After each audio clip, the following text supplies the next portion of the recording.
শুক্রবার সকালে দমকল মন্ত্রী সুজিত বসুর অফিস সহ কলকাতার 7 ঠিকানায় হানা দিল ইডির আধিকারিকরা।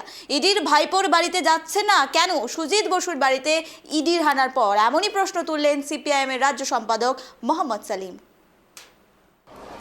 আমি জানি না তুমি রেস্টুরেন্টে খেতে দেখেছো কিনা, আদৌ যে রেস্টুরেন্ট আছে কিনা জানি না, কিন্তু কারাপশন নিয়ে তদন্ত করলে সেই মানি ট্রেল ফলো করতে হয়।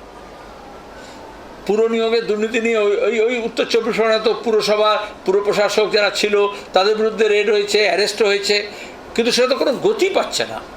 সব পুরসভায় যে নিয়োগ হয়েছে, পঞ্চায়েতে যে নিয়োগ হয়েছে, সরকারের যে নিয়োগ হয়েছে, দমকল দপ্তরে যে নিয়োগ হয়েছে, কোঅপারেটিভ দপ্তরে যে নিয়োগ হয়েছে, খাদ্য দপ্তরে যে নিয়োগ হয়েছে, পুলিশ দপ্তরে যে নিয়োগ হয়েছে, শিক্ষা দপ্তরে যে নিয়োগ হয়েছে, সেটা তো পূর্ণাঙ্গ তদন্ত হওয়া উচিত। বারবার আমরা বলছি, এবং মানি ট্রেল হলে এটাকে ফলো করতে হয় যে সে ইলগটের মানি কোথায় কোথায় গিয়েছে।